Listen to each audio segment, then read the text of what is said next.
What are the Kirin and My Little Pony hypothesis? This video is not intended for children under the age of 13 years old. The comment section has been turned off. It's because YouTube did it, not me. I am an adult, not a child. Hello and welcome back to my channel. It is Daisy Spines here to discuss a topic that is more personal to me as a Kirin.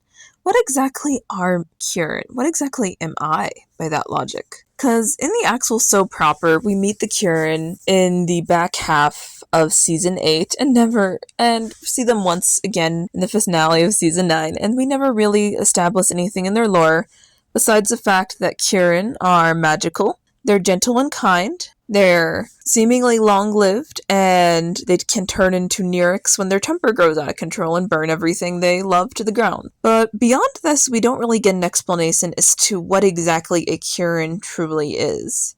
In traditional depictions of Kirin, especially in Japanese culture, which is more relevant here because Kirin is the name for the Japanese unicorn. It's called a Quillin across most of Asia, is also equated to a unicorn, but to a lesser degree, almost more dragon-like in the rest of Asia, if you understand what I'm getting at. The Kirin being a fire-based magic creature with a bit of temperament issues. Where else is this present throughout the show?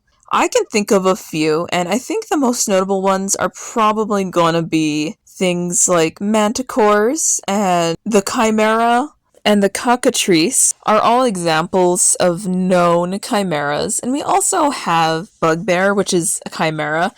And I kind of figured as much, but do the Kirin fall into this category? And if so, are they a naturally created chimera, aka a consenting pony and a consenting dragon, choosing to make a child, which currently there's no precedent to whether or not those can actually happen on a biological level in the world of My Little Pony, that kind of mix. I'm almost certain that it isn't a naturally created mix. There's too many of them for that to make sense to me.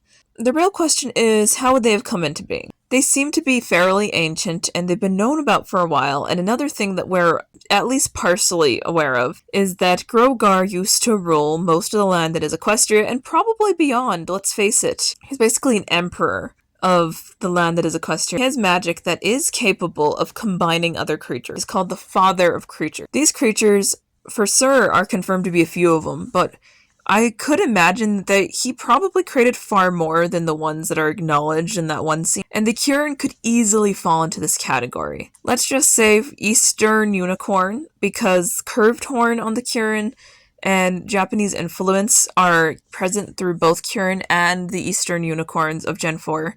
So we're gonna go with that one.